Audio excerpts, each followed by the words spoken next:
Fala, torcedor Cruz Maltino, tudo bem com vocês? Acredito que sim, né? Uma tarde de domingo ontem espetacular. Vasco mostrando ali que de fato é o time da virada. Separei um corte aqui pra gente estar reagindo junto. O pessoal da ESPN ali ainda falando sobre essa partida. Fernando Diniz também falou, né, da importância dessa vitória. Vasco que consegue se distanciar cada vez mais ali da zona de rebaixamento, começa ali a olhar para cima, mais para a parte de cima da tabela, tentando buscar ali, quem sabe, uma vaguinha de pré-Libertadores. E foi uma rodada ali que a briga lá na parte de baixo foi bem intensa. Também tem isso aí pra gente estar reagindo no vídeo, né? Então vamos conferir e no final eu volto com mais notícias detalhadas. Peço que antes dê o like no vídeo para dar fortalecendo aí e se inscreva no canal para ficar por dentro de tudo que acontece no Vascão. Técnico Fernando Diniz, o Vasco vai reagindo, hein? Olha só, são 28 jogos, 9 vitórias, 10 empates e 9 derrotas. O aproveitamento é de 44%. Mas é isso, nas últimas rodadas o Vasco conquistando pontos importantes, como os 3 pontos conquistados ontem, então, era um adversário direto, né? Na zona ali do rebaixamento, em determinado momento, o Vitória estava ficando só 2 pontos do Vasco na classificação. Quando consegue a virada, né, Jailson? O Vitória estava indo a 28 e o Vasco estava ficando com 30. Como o Vasco venceu, ele vai a 33 e o Vitória fica com 25. Olha que diferença. Mais um jogo do PH, né? Paulo Henrique muito bem pelo lado direito, botou ali a bola na cabeça do Nuno Moreira logo no início da partida. E aí vem o Canta la Piedra, né? Gente, que carisma, né? Canta la Piedra. Ele faz o gol ali, passes rápidos, né? O Vitória consegue chegar na cara do gol e depois ele bate a falta e o Lucas Jalter faz o gol da virada. E aí também tem a mudança do Diniz, né? Bota o Ryan centralizado, o Verratti sai e aí faz justamente a hora que o Vasco novamente sobe de produção. Andrés Gomes fazendo as jogadas e o Ryan entra em cena. Pura trocação, né? O jogo de ontem. Isso. E aí tem a saída trocação. do Verratti também, não é, Mari? Né? Assim, já são 7 jogos sem marcar e isso acabou influenciando assim, o resultado. É a partir daí, no segundo tempo, que o Vasco consegue Sim, a partir daí. E assim, é isso, né? Porque entre aspas, ele em queda e o Ryan cada vez mais em alta, né? Então o Diniz tem que pensar no que é melhor pro time e tem sido melhor assim, de fato. O Ryan tem chamado muita responsabilidade, muita personalidade. Ontem foi um jogo dificílimo pro Vasco, mas importante, porque venceu Vitória, venceu o Sport, venceu o Santos. Então pode passar dificuldades no campeonato, mas pelo menos as disputas diretas ali, por enquanto, o Vasco se dando bem. O Vitória também reclamou bastante. Eu achei exagero. A expulsão do Lucas Jalter. A expulsão do Lucas? Também achei um pouquinho a mais. Bem exagero. E aí, enfim, o GB fechando o placar. Vitória muito importante do Vasco. E a gente ouve então o Fernando Diniz falando da vitória vascaína lá em São Januário. Eu acho que a gente atacou muito bem, principalmente no segundo tempo, e defendeu mal de novo, principalmente no primeiro tempo. Fez o gol cedo, no nosso primeiro ataque, depois o time recuou de uma maneira inapropriada, não tinha que recuar. Ficou na dúvida, a ideia era pressionar o Vitória o jogo todo, e quando teve a expulsão, a gente teve um volume muito grande e a vitória foi muito justa. E esse jogo ele era o jogo mais importante para nós do que o Cruzeiro, o Bahia, na situação que está na tabela hoje. Era um confronto direto pelo rebaixamento, que hoje, a realidade do Vasco, hoje deu uma melhorada de estar no meio da tabela, mas ainda ela é está mais assim, atrás da parte de baixo que a parte de cima. A joia da colina, olha só o Ryan nessa temporada, então isso sem contar o campeonato estadual, já são 41 jogos, 14 gols marcados e ainda uma assistência. 212 minutos para participar em cada gol, 35 dribles certos e 46 finalizações. É o primeiro, então, no ranking do Vasco. A importância dele me parece que é até maior do que esses números podem mostrar. A gente chama, então, direto a Roberta Barroso. A gente estava fazendo as contas, né, Roberta? Não sei se você ouvia aí, mas em determinado momento o Vasco estava ficando a 2 pontos do Vitória, o Vitória a 2 pontos do Vasco. A virada vascaína muda tudo e faz o vascaíno respirar, hein, Roberta? Verdade, Bruno. Muda tudo. 8 pontos de distância, então, da zona de rebaixamento, conseguindo essa vitória ali nos acréscimos. Bom dia para você, Jailson, Mari, também para o fã de esporte. Ontem, uma tarde muito quente em São Januário, a gente pode dizer que em todos os sentidos. Caldeirão fervendo, estádio lotado e polêmica em relação à arbitragem. Muitas reclamações por parte do Vitória, porque o Lucas Halter foi expulso no segundo tempo. Ele levou 2 amarelos em menos de 6 minutos, um por reclamar do pênalti marcado a favor do Vasco e depois por conta de um empurrão no Paulo Henrique na área antes de uma cobrança de falta. Então, reclamações dos jogadores, dirigentes. O Kaiser, depois da partida em entrevista, falou sobre a profissionalização da arbitragem, disse que não queria ser repetitivo em relação ao Marlon do Grêmio, que tinha reclamado também sobre isso, mas ele fala em várzea em relação a isso, lembrando que ontem o árbitro Fernando Antônio Mendes fez a estreia num jogo de Série A e isso também gerou muita insatisfação da parte do Vitória por ser um jogo decisivo. O Vasco abriu o placar logo aos 6 minutos com o Nuno Moreira e depois parecia que a partida ficaria tranquila, mas não foi o que aconteceu, porque o Vitória acabou virando o jogo, marcando com Canta La Piedra e depois também com o próprio Halter.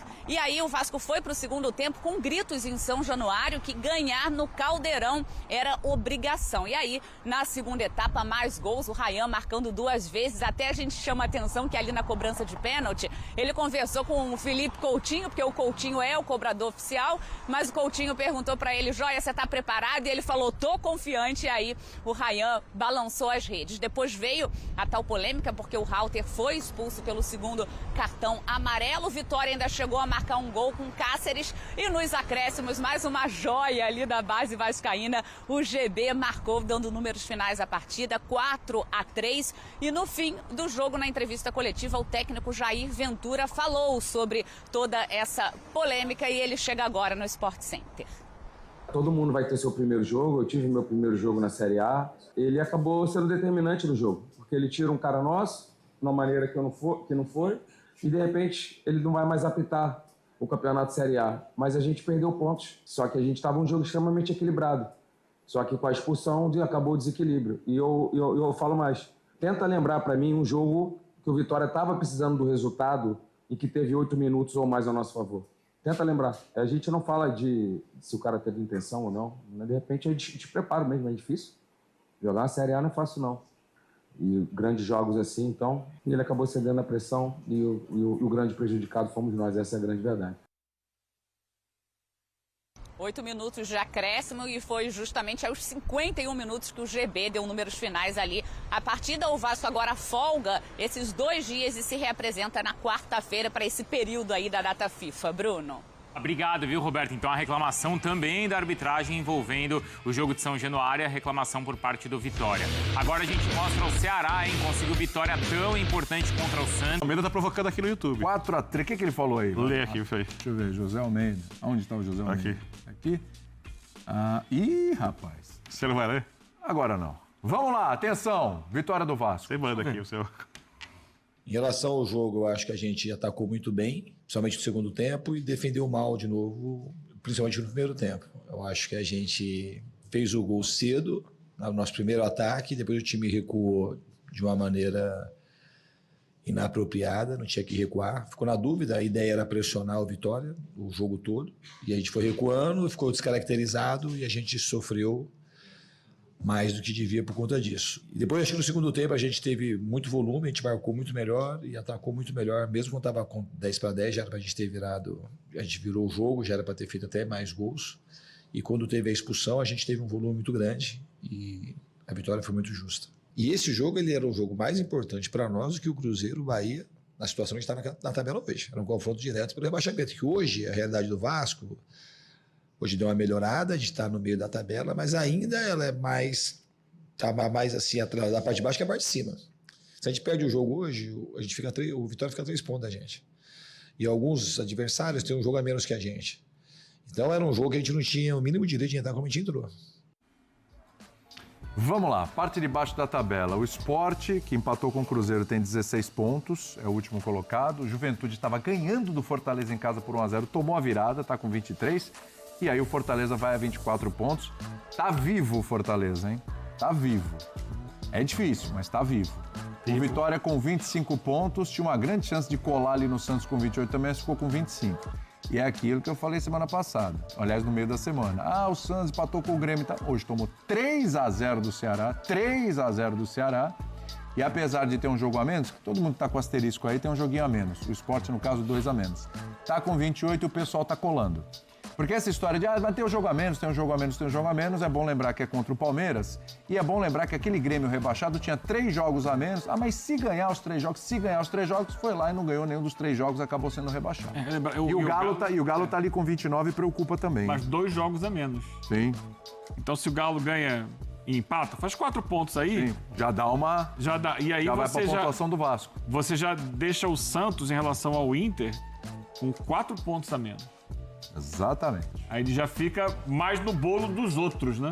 Exato. Então abaixo dele, mais perto daquela galera da O Santos tinha mostrado uma clara melhora coletiva com o trabalho do Vojvoda, aparentemente encaixando rápido o que era necessário, né? Que é o desejo de todo o clube que faz esse tipo de mudança a essa altura aí, por causa, né, dos motivos que levaram o Santos a fazer isso, que é o medo de ser rebaixado. No final das contas, o que determina esse tipo de coisa, o que orienta essa decisão é o medo de ser rebaixado. E o Vojvoda é um ótimo treinador. E mesmo que ele não tenha tempo para praticamente nada, o Santos mostrou uma melhora clara. Foi. Coletiva. Mas no jogo de hoje você pode afirmar com certeza absoluta que isso não aconteceu. Desde o jogo contra o Grêmio. E assim, deu passos atrás. São muitos pontos desperdiçados num período em que você tem que ganhar. Nessa disputa lá embaixo, quem consegue emendar uma sequência de vitórias, mesmo que pequena, obviamente tem um impacto na classificação, mas tem um impacto de ambiente, tem um impacto de motivação e mentalidade e consegue escapar. A conta que você faz quando você fala do cenário em relação aos argumentos dos jogos a menos, os times que estão ali perto, etc., é correta, é perfeita. O Santos está sob risco. Mas eu acho que todo mundo em Santos e no Santos pensa assim. Perfeito. Eu não acho que o Santos é um time que acha que não vai cair e tudo mais, não. Perfeito. Ao contrário, eu acho que o Santos já joga para não ser rebaixado já há algum tempo. E o Vasco também. Essa declaração do Diniz, o jogo de hoje era mais importante, porque se a gente perde, a diferença cai para 2 pontos. E o Vasco, depois de uma partida muito ruim, diferentemente das muitas anteriores, essa contra o Palmeiras, que meia hora o Vasco foi derrotado aqui em São Paulo, eu estou de pleno acordo com o que ele falou. O Vasco atacou bem e voltou a se defender mal. Essa é a questão. E o que estava acontecendo com o Vasco nos jogos anteriores, antes de visitar o Palmeiras, era exatamente uma consistência defensiva que o time não tinha conseguido mostrar. Uma irregularidade, porque quando o time encaixa o jogo dele, ele consegue evitar o desmembramento das suas fileiras defensivas. Mas, de repente, o jogo desencaixa. O Vasco começou bem, fez o gol, e aí tem mérito do Vitória nisso também, porque o Vitória lutou bravamente e conseguiu tirar o Vasco do seu equilíbrio. E, a partir ali da metade do primeiro tempo, o Vitória dominou o jogo. E virou o jogo com justiça. Só que aí o Diniz, agora já estamos vendo os gols do jogo. Pode seguir, pode falar do Vasco. O Diniz, ele é muito, e não é novidade, né, na carreira dele, ele é muito ousado, ele é muito corajoso, porque ele tira o Verratti do time. Coisa que ele não vinha fazendo, né, apesar do Verratti ser um jogador hoje muito criticado por boa parte da torcida do Vasco. Eu entendo a prudência. Sim, porque ele é um jogador importante. Ele é um jogador importante. Jogador que te entrega 12 gols para um time brigando contra o rebaixamento. Fato. Mas ele, ficou claro hoje, né? Ele coloca o Andrés Gomes na ponta e traz o Ryan para ser centroavante. E logo com 7 minutos do segundo tempo, o Ryan faz o primeiro gol. Depois tem o pênalti. O Ryan tem personalidade para assumir o pênalti. Poderia ser o Coutinho bater o pênalti. Bastante personalidade. Ele bate o pênalti, é o gol da virada. E no final ainda entra o GB, quer dizer, o terceiro centroavante, que faz o gol do último, né? O gol que dá a vitória ao Vasco, de cabeça.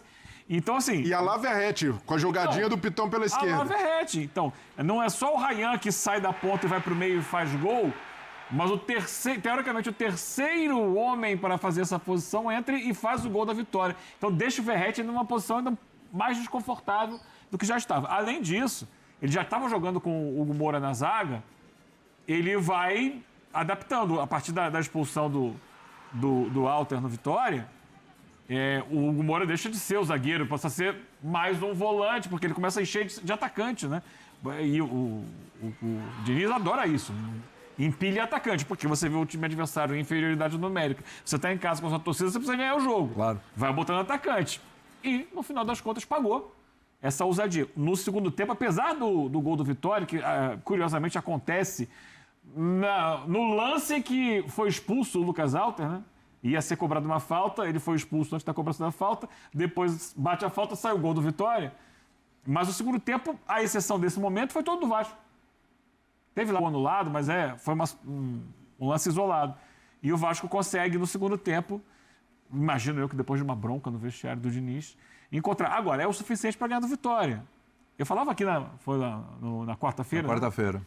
Beleza. Jogando em casa, consegue ganhar do Bahia, consegue ganhar do Cruzeiro e tal. Quando vai jogar com o Palmeiras no Allianz é o outro buraco, né? O buraco mais normal, em cima. Né? Porque, como disse o Diniz, é um time lutando pela permanência na elite do futebol. Nós estamos falando do outro time, que é uma das 2 melhores equipes do continente. Então é normal que tenha esse tipo de problema. Eu acho que dentro do que se esperava do Vasco, apesar das oscilações do desempenho, tá legal. Eu sei que alguns jogos, por exemplo, contra o Palmeiras foram muito ruins. Eu sei que o time oscila dentro dos jogos. Mas eu acho que, olhando o time que depende muito de um jogador muito jovem, o atacante, o Ryan, para ter sua construção e finalização em vários jogos, que não tem um meio-campo mais criativo e o seu principal jogador ali é um veterano que não está na melhor fase, eu acho que o Diniz vai conseguir... Então é isso aí, torcedor Cruz Maltino. Esse foi o vídeo aí da ESPN falando aí dessa vitória do Vasco, essa virada incrível.